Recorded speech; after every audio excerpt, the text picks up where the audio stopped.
Colonel Cheatham, what's the objective and what are your men about to do? Well, I've got two companies here that are just about to clear the next 2 blocks up.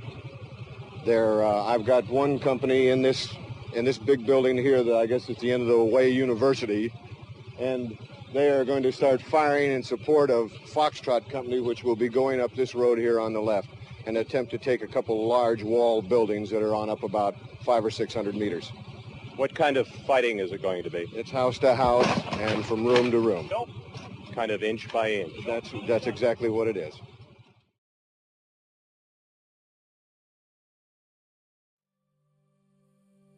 The Battle of Hue is known for urban combat, destruction, and anguish. The reason for this was that the city of Hue mattered to all the combatant forces. The city and its people paid the price.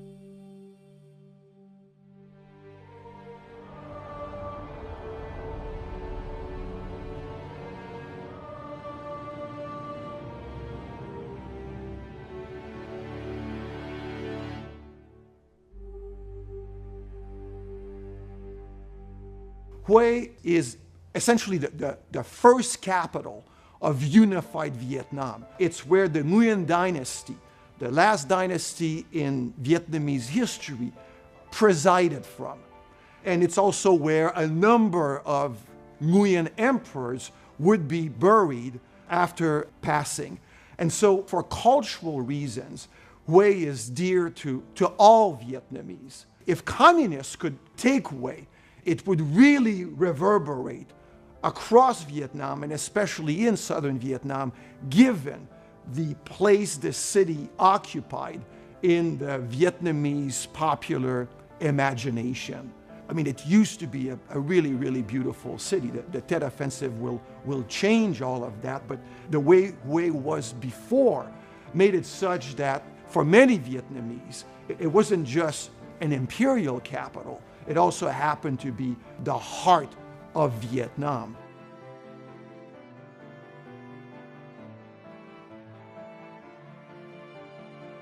Words like quagmire and stalemate coming up over and over again in the American press.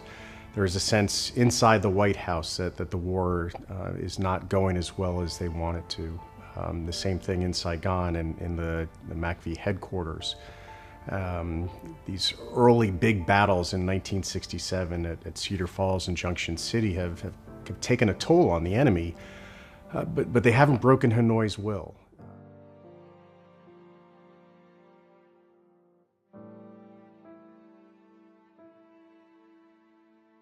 And by '67, there's a sense in Hanoi that the deadlock in the war has to be somehow broken. You know, the communists are not losing the war, but they're not winning it either. And then there's circumstances around the world which are sort of pressing Vietnamese communist leaders to do something to break that deadlock. So one of the most significant of those consequences is the Sino-Soviet dispute, which gets significantly worse through 66, 67, 68. In 1966, Mao also launches the Cultural Revolution in China.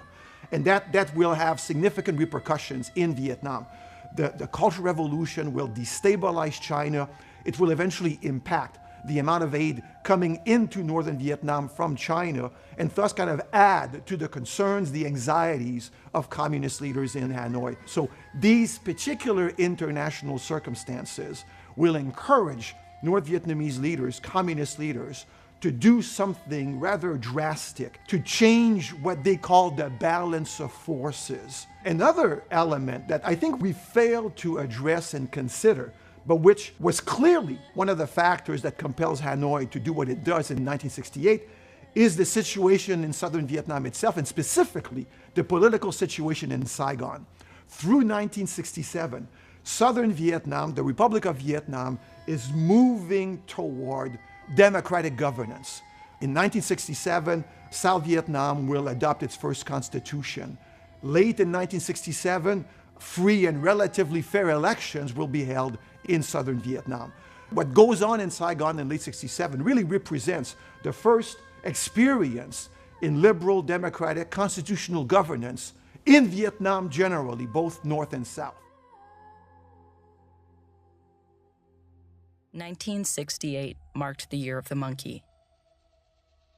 This year, the ongoing war marred the Lunar New Year, the most important holiday of all for the Vietnamese people. Tet Offensive 1968 turned celebrations into despair.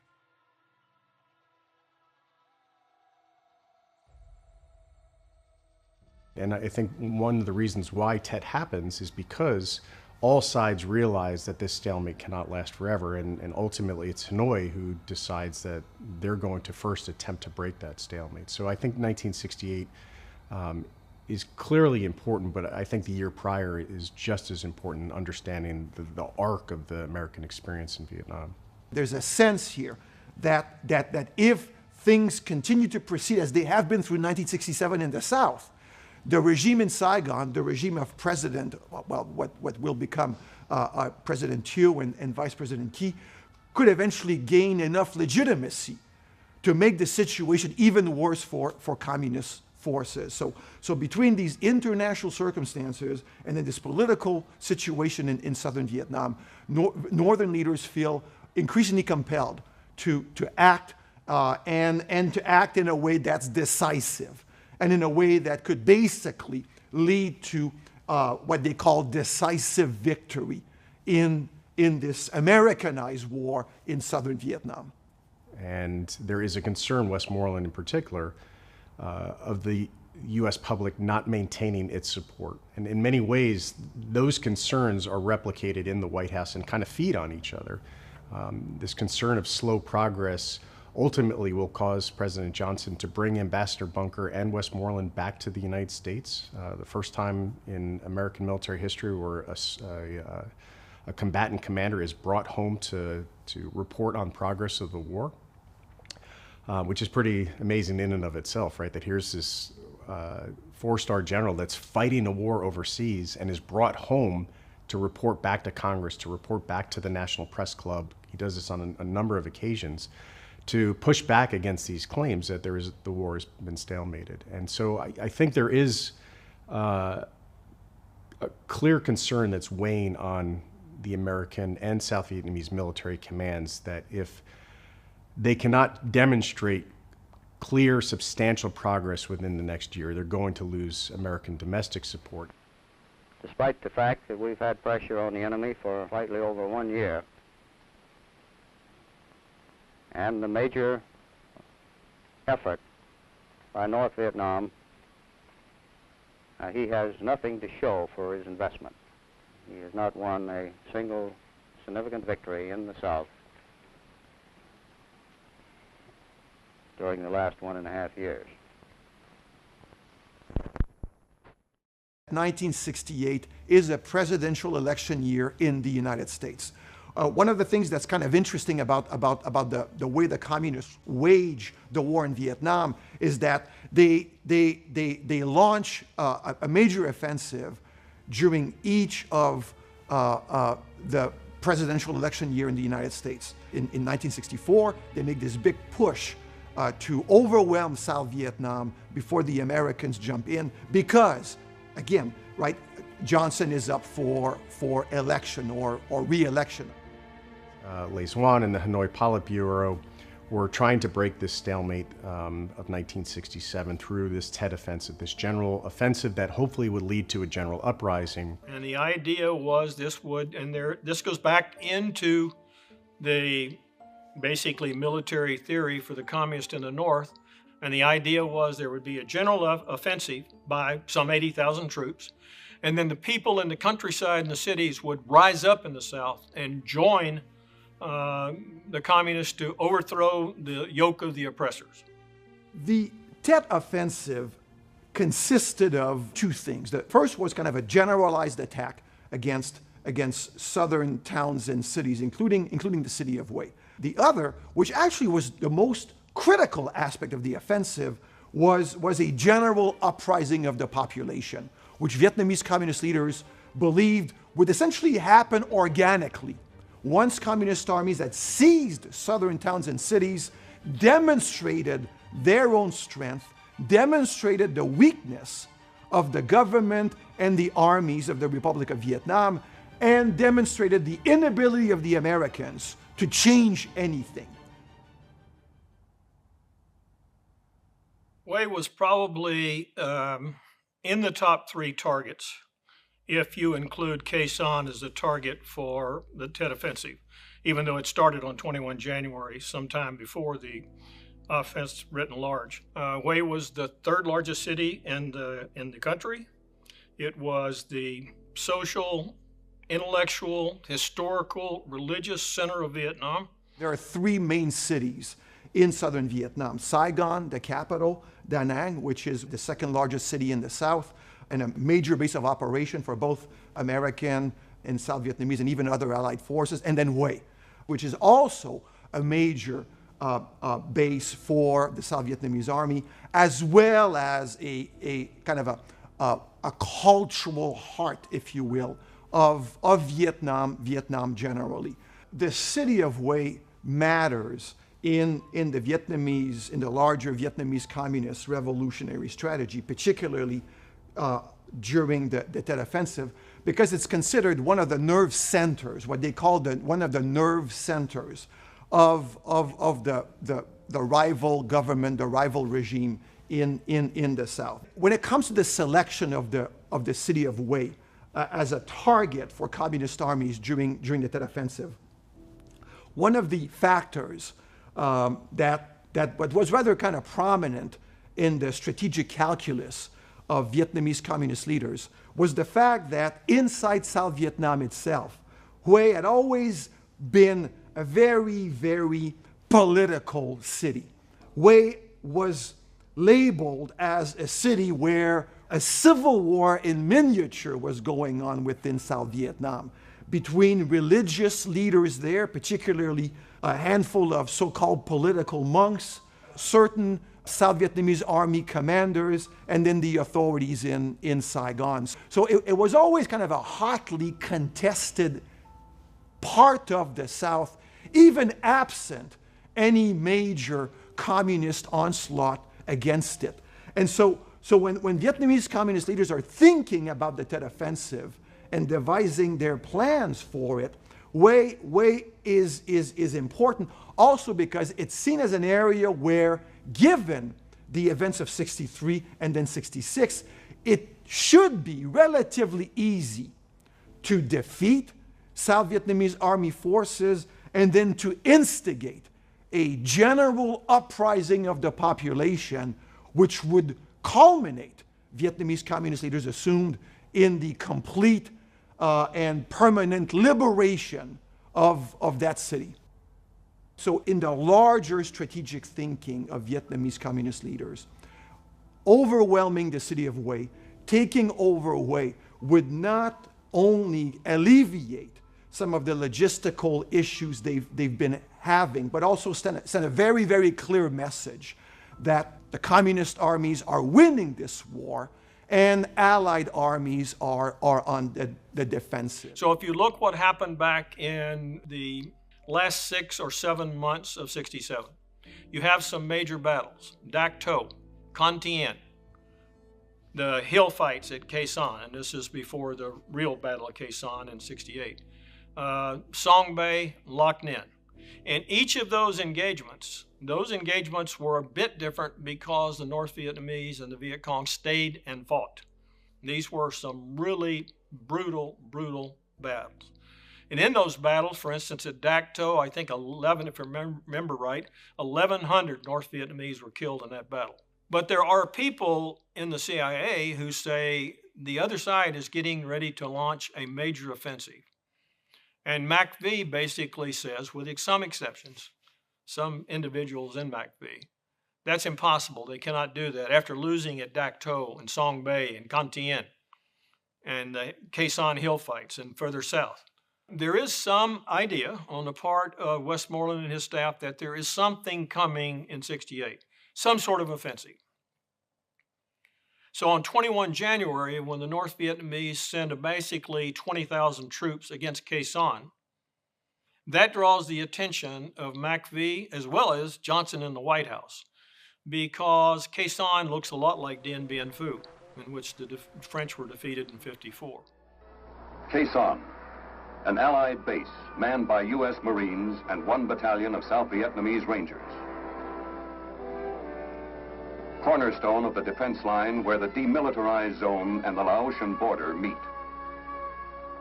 Disagreements over communist troop strengths colored Americans' perceptions of North Vietnamese operational capabilities. The communists are steadily increasing their attack. The specter of Dien Bien Phu is revived in American headlines. That's where intelligence comes into play, of knowing what the enemy has. And also, when we do the military decision-making process, one of the things that we do is we array our forces. We know what we have. And so when we know what we have and we balance our capabilities versus the requirements that we're being asked to do, then we compare that to what the enemy has and what the enemy might do, what's their most likely course of action that they're going to take, and what's the most deadly one that they're going to take. We kind of build all that together, and that's the best way that we can anticipate enemy actions. You know, when we talk about the Vietnam War, we often think of it as a war where, you know, holding territory was inconsequential. It was all about attrition. That's not entirely true. One of the elements that Vietnamese communist leaders considered extremely important when they began prosecuting their war against the South Vietnamese and eventually the Americans was so-called revolutionary bases or base areas. For Vietnamese communists, it was always extremely important to have a safe base from which to conduct war or smaller bases from which to conduct military operations. And then as the war expands and grows more violent, then communist armies and authorities feel that it's kind of incumbent upon them to develop smaller bases across the South, not only to plan and launch military operations from, but also to provide their troops with access to rice, to medication, and to other necessities. So the establishment of liberated zones across the South, which didn't have to be very big, was really kind of critical to the communist war effort and a central element in their strategy. And so these base areas facilitated the mobilization, in this sense, not just of fighters, but also of individuals who would help communist armies move supplies wherever those armies would be operating. Base areas near Hue served as the springboards for the communist attack on the city. From a liberated area several kilometers outside Hue, Brigadier General Tran Vong Quang commanded the Tri Tien Hue Front, the PAVN orchestrating body in the province. Human intelligence gathered by PLAF went back to the front for operational planning. PLAF sent a cadre of women from nearby villages to Hue. There, they blended into everyday life as to collect information on South Vietnamese and American targets. Hue is 2 cities in one. North of the Perfume River is a Citadel, which was built in the early 1800s, interestingly enough, with the help of the French. And the modern city south of the Perfume, which included the province headquarters, the university, the hospital, the cathedral, and other government buildings. It was a city that sat astride Highway 1, which was the main supply route from Quang Tri in the north all the way to Saigon. It was revered by both sides. So the idea was to take both sides of the river at the same time. And one regiment was to take the north side of the river, one regiment to take the south side of the river, and then 4 other battalions, communist battalions, would secure the approaches from the 4 cardinal directions, basically sealing the city off. So we call it the Tet Offensive because it coincides with basically New Year's celebrations. And in the context of Vietnam, we would call those the Tet celebrations. We call it the Tet Offensive because the launching of the first phases of the offensive coincided with the onset of the Lunar New Year celebration for the Vietnamese. I mean, half of the South Vietnamese Army that's supposed to be defending Hue is on leave when the attack takes place.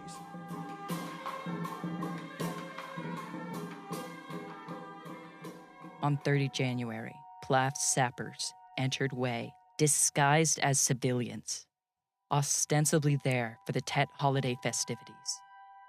These infiltrators eventually donned ARVN uniforms before occupying prearranged positions that night. They awaited the signal to attack the Kuatai Gate. The sappers were the ticket into the Citadel.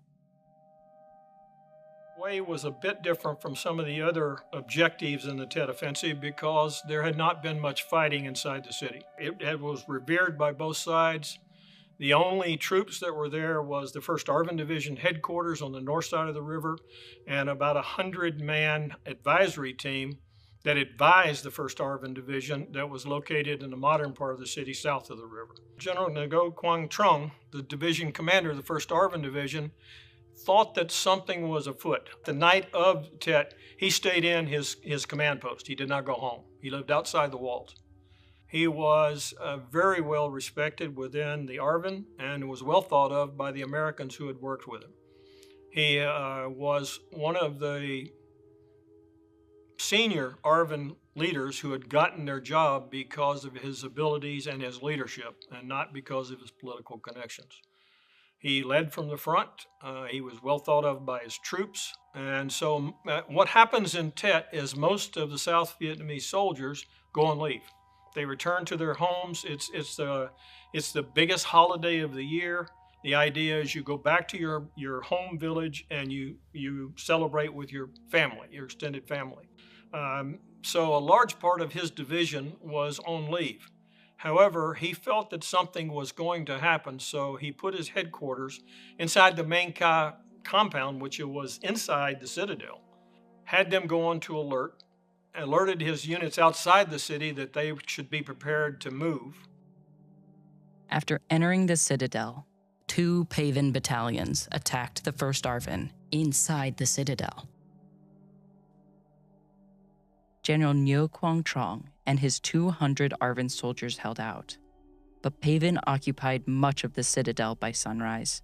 The National Liberation Front's banner flew over the Citadel.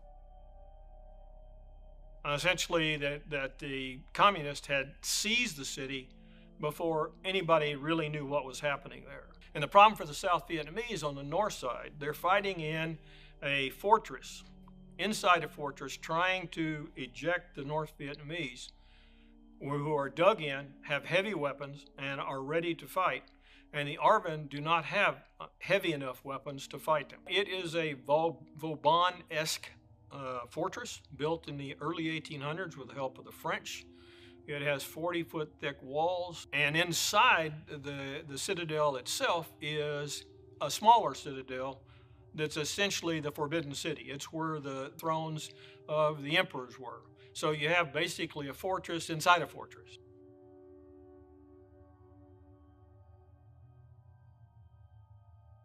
In Hue in particular, Vietnamese Communist armies were successful in taking this city, but they failed completely in generating any sort of a popular movement that effectively could have allowed them to claim victory. And the real kind of tragic thing in all of this is that Vietnamese communist leaders that made no allowances for things not going according to plan. After requesting and receiving direct control of the ARVN 1st Airborne Task Force, Brigadier General Ngo Quang Trung ordered its elements into action. From ARVN's base along Highway 1 at PK-17, a relief force headed to Hue that very morning. composed of the ARVN 7th Airborne Battalion and 3rd Company ARVN 7th Armored Cavalry Battalion. This mechanized South Vietnamese force encountered fierce resistance from the paven 806th Battalion. They clashed in a cemetery just outside the Citadel. With mounting losses, the ARVN 1st Airborne Task Force needed reinforcements. The ARVN 2nd Airborne Battalion's arrival later that afternoon boosted the depleted combat power of the task force. But the day ended with a stalemate in the cemetery. 1 February began with the paven 806th Battalion using the cover of darkness to retrograde from the cemetery into the Citadel. This allowed Hawkbow soldiers to meet the ARVN task force and guide it into Mong Kha.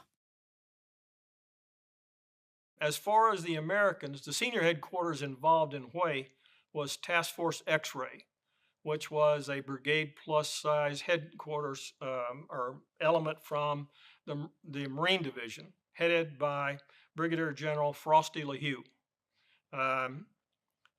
And essentially, the Marines, all of the Americans, had really no idea what was going on inside of Hue once the attack started.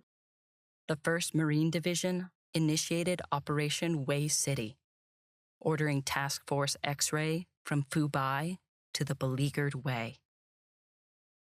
The task force commander, Brigadier General Foster LaHue, recalled after the battle that his Marines deployed to the city with limited intel. Regardless, Task Force X-Ray moved aggressively toward Hue. When you think about the Battle of Hue and the Tet Offensive in general, you really walk away with an appreciation for the intelligence warfighting function and what intelligence professionals provide to the commander. When you consider the Battle of Hue and some of the things that some of the commanders on the ground had to go through. For example, when a commander has to go to a Texaco in order to get a map for his operating environment, that's a problem. When you severely underestimate your enemy's combat power, that's a problem. And we send people into an environment, we have to send them and arm them with the information they need to be successful. And the other aspect of that is that at some point you do have to go. You do have to start your operation. There's a tendency to, well, I just want more information. If I just find out this, we're not ready yet. Don't send them yet because we still need to know this. At some point the enemy gets a vote and you got to go. Sending them out there with the best information possible is a fine line because, again, there is paralysis by analysis. You can spend all day trying to get the science of war right.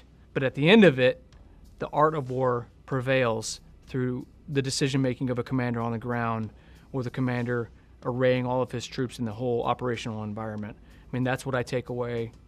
That's what's something that can be taken away from the Battle of Hue and the lessons learned the hard way here. The Marines, as I stated earlier, were responsible for, they were sent up the road from Phu Bai initially to relieve the advisors in the MACV compound south of the river. Alpha Company, 1st Battalion, 1st Marines, and 4 M48 tanks of the 3rd Tank Battalion served as the lead elements of Task Force X-Ray. Together, they moved up Highway 1. Once across the An Khu Bridge, the Marines encountered the result of 4 unsuccessful ARVN counterattacks. The charred tanks and an APC of the ARVN 7th Cavalry Battalion. Like the fallen ARVN before them, the Marines took fire from a well-prepared blocking force, the paven 804th Battalion. With assistance from Gulf Company 2nd Battalion, 5th Marines, and with the tanks in the lead, the Marines fought house to house and reached the MACV compound. From there, Task Force X-Ray had a position from which to move upon the rest of Hue.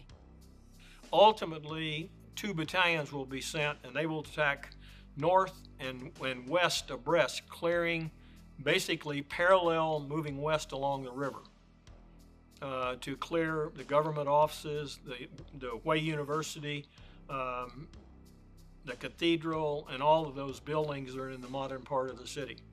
The Marines had been fighting in I Corps out against the Laotian border in the long Highway 9, away from population centers. They had not fought in a city since the Korean War. And so they are thrown into this city and told, clean them out. That's essentially what the brigade commander told them to do. Clean those guys out. End of mission.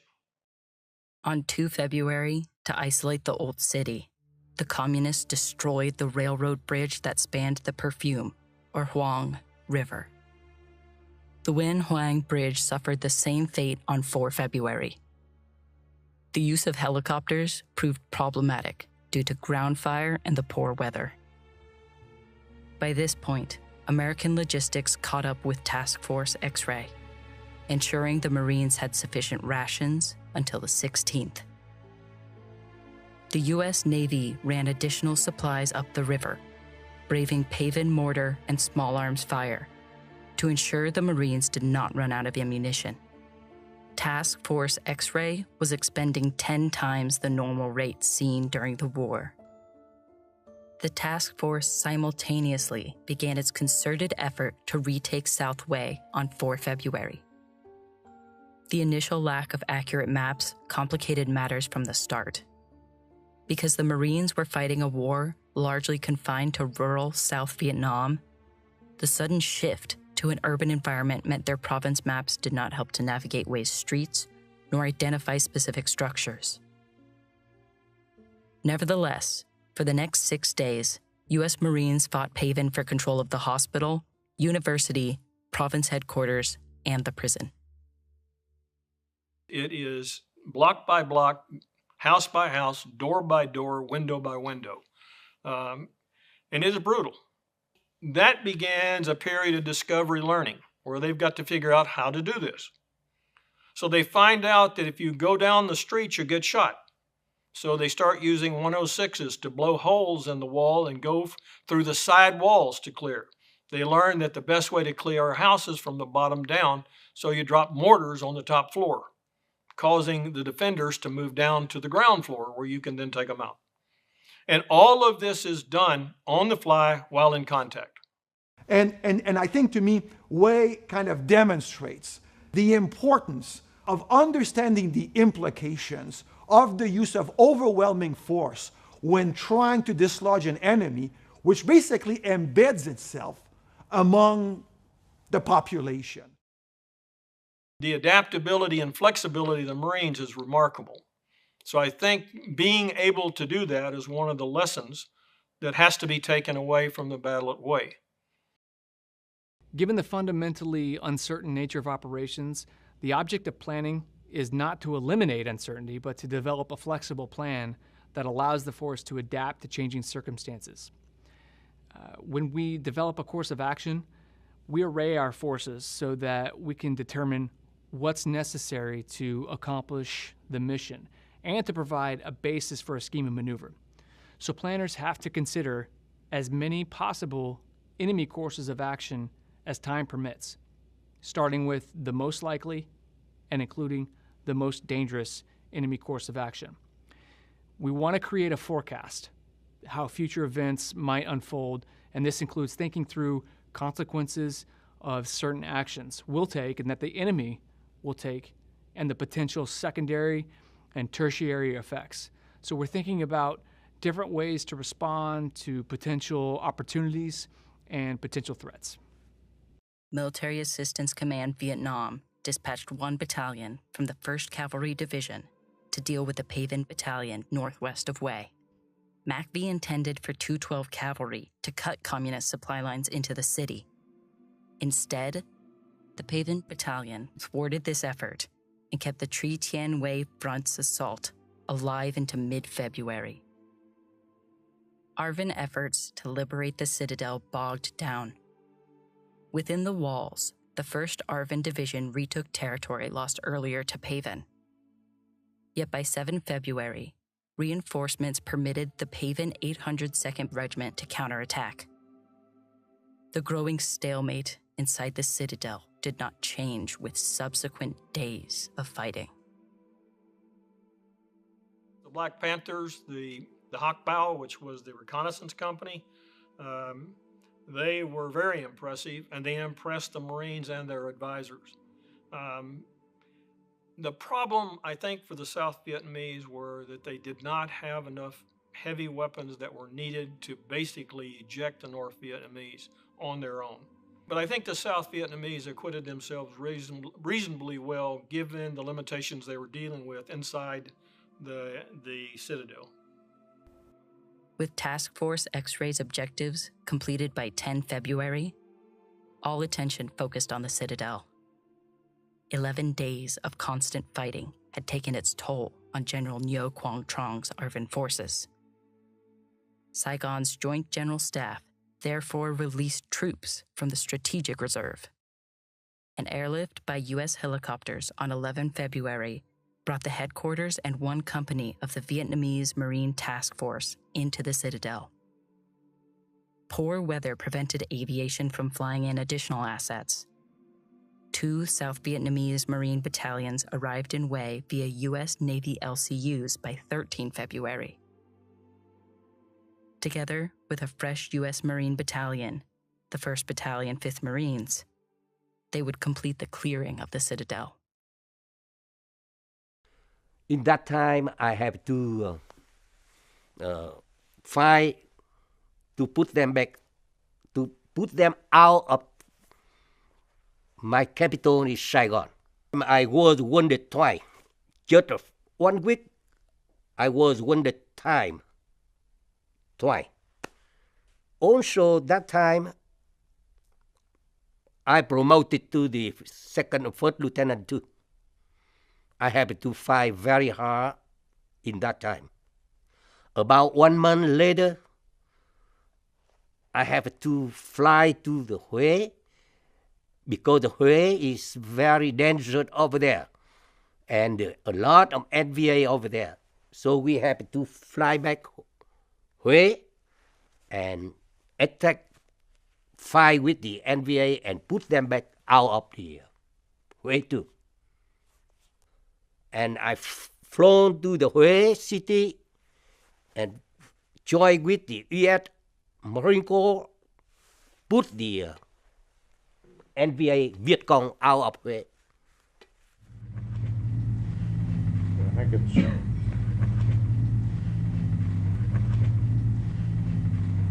in the hundreds, but not too many. 446. So it's 446 helicopter flights got in the air, and 60 of them were damaged by gunfire. This, of course, is because the fog forced the helicopters to such a low altitude that anybody with a slingshot can hit one of them.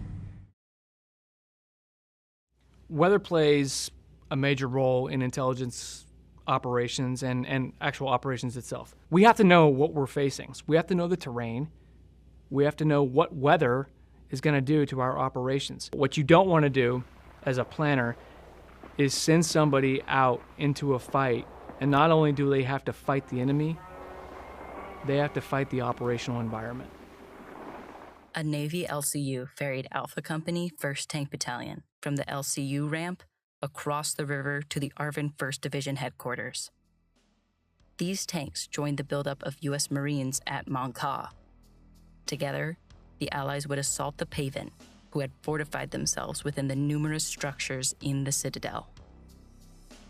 On 13 February, the U.S. Marine 1st Battalion, 5th Regiment crossed the line of departure. Despite the presence of tanks, the Marines could not dislodge Paven from the Dogbaw Tower. The Marines called in fire support before resuming the attack the next morning. The way a conscious choice is made to basically use air power, naval gunfire support, artillery. Fixed-wing aircraft could pry them out of the ground. much better. For example, the ones that are dug in on the top of the wall can be gotten at with bombs. Sometimes we've been able to get them with naval gunfire. It gives you another weapon, and not only that, it comes down from a different angle. Badly damaged, the Dong Ba Tower still stood. Paven resisted additional attacks by U.S. Marines. Thus, on the morning of the 15th, the U.S. Navy bombarded the tower a second time. This time, portions of the structure collapsed. The subsequent 6-hour close-quarter fight for the tower saw the U.S. Marines prevail. The Vietnamese Marine Corps Task Force and the ARVN 3rd Regiment cleared the western section of the Citadel. An attack by the ARVN 2nd Battalion, 3rd Regiment finally defeated Paven. Immediately thereafter, ARVN soldiers raised their nation's flag over the liberated Citadel. On 25 February, South Vietnamese Marines cleared the Citadel of remaining Paven resistance. One of the greatest tragedies to unfold during the Vietnam War will take place in the midst of the Tet Offensive. When the tide of the battle turns against those communist armies, a decision is made to pull back from the city, and somewhere approximately 3,000 individuals with ties to the regime in Saigon are essentially executed. Some of the people have ties that are tenuous at best. Around the same time that the Hue massacre takes place, an American unit massacres somewhere around 500 civilians at a place called My Lai. For weeks, the 1st Cavalry Division had been slowed by intense Paven resistance near Ton Ke Chu and Ton La Chu. As Paven fought harder, the Americans realized they had found the Tri Tien Hue Front's command center at Ton La Chu. Reinforced by 1-7 Cavalry and 2nd of the 501st Infantry, 5-7 Cav and 212 Cav assaulted Ton La Chu on 21 February. Yet Brigadier General Tran Van Quang and the majority of his army had abandoned the location by the time of its seizure by the Americans. The cavalry then cleared Paven resistance en route to the Citadel. Enemy activity did not cease until 2 March, and only then did the Battle of Hue end. The fight within the city was costly to the enemy. We've now totted up about 3,000 of their enemy killed inside the city. ARVN also paid a high cost in blood. It suffered 333 dead and 1,773 wounded. The VNMC lost 88 Marines, with 350 wounded. 142 U.S. Marines died in Hue, with 1,100 wounded. The civilian cost was even higher. At least 5,800 killed in the crossfire. Before abandoning the city, the communists killed an additional 3,000 civilians. 116,000 inhabitants found themselves homeless because of the battle. The war went on. So why does the Battle of Hue matter?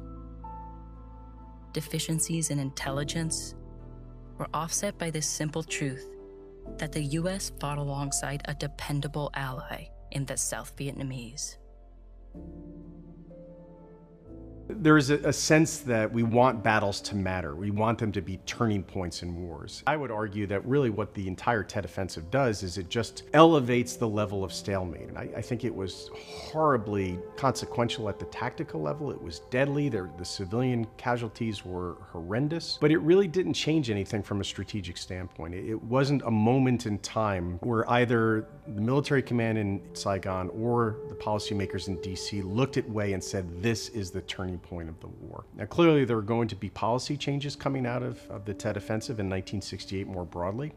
Most importantly is the 1968 election, where Nixon will come in and ultimately embrace and advocate for a policy of what we now know as Vietnamization. The 1968 Tet Offensive matters because it really changed the nature of the war for U.S. forces. It marked a changed from trying to win the war to ultimately trying to withdraw from the war, disengage. Communist leaders never really intended for these consequences to happen. It was all really fortuitous. None of the goals they set out to achieve were achieved in Hue and elsewhere during the Tet Offensive. They genuinely believed that enacting as they did in the Tet Offensive, they would inevitably generate some sort of popular political tsunami, not just in Hue but across the South, and none of that materialized. The fact that the communists launched this offensive, the fact that the communists were directly, indirectly responsible for the death of so many civilians, and the fact that the communists will perpetrate one of the bloodiest massacres of civilians in Hue during the war will convince a good number of people that maybe, just maybe, they need to show more support for the regime in Saigon. In the aftermath of Hue, the government in Saigon will initiate a new general mobilization campaign. But at the same time, you've got young Vietnamese men volunteering for service in the South Vietnamese Army by the hundreds each week. In many ways, Hue can be seen as a precursor for what we might call modern war. That increasing urbanization, we've seen it not just in Iraq, but also in Afghanistan, is problematizing tactical operations for ground forces. It's more difficult to separate the population away from tactical military operations, which complicates things like collateral damage, which complicates things like our increasing reliance on technology like drones and precision-guided munitions. We're seeing it unravel in places like Gaza and Ukraine. And so in many ways, I think we can think about Hue as, if not a turning point in Vietnam, a precursor for what is going to come with the increasing urbanization of combat in the late 20th and early 21st century. The Vietnam War, like so many other wars Americans have been involved in, is rarely, if ever, about meeting purely military objectives. It's fundamentally about securing specific political goals. If your military means are such that you end up killing a lot of civilians in the process, destroying a lot of people's properties, as you secure your military objectives, this will do nothing for the fundamental goal of the military deployment, which is securing core political objectives. And so to me, that Hue kind of sums up really, really well the whole failure of the American experience in Vietnam.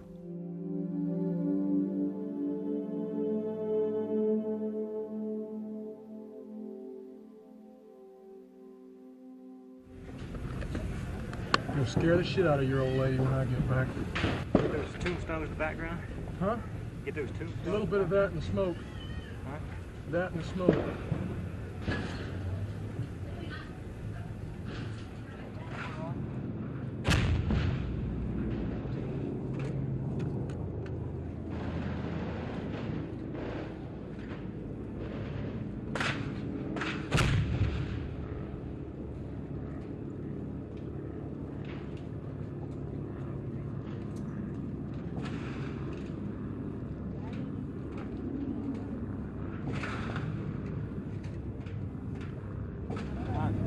Rồi.